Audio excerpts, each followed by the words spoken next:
Instacart stock took a major tumble last week. It's down about 28% from its 52-week high. The last time their stock wasn't doing so well, in February of 2024, they laid off about 7% of their workforce.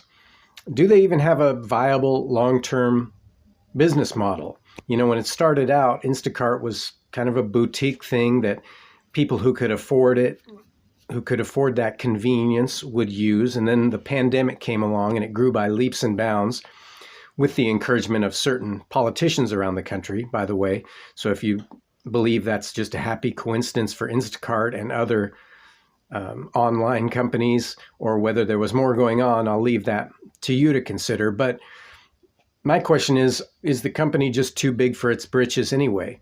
Maybe if they would have been satisfied with being that boutique service for people who could afford that kind of convenience, maybe they would have been okay. But since the pandemic, they've been trying to fill that gap with these government partnerships and everything else.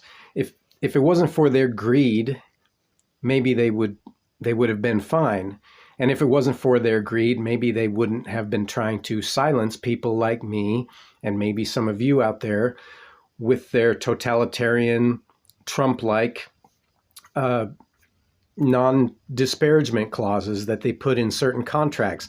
This to me is fundamentally evil, and it's one reason why I encourage people to go back to doing their own shopping. For my part, I kind of like to do my own shopping anyway, and some of us just can't afford that sort of luxury. So, things to consider.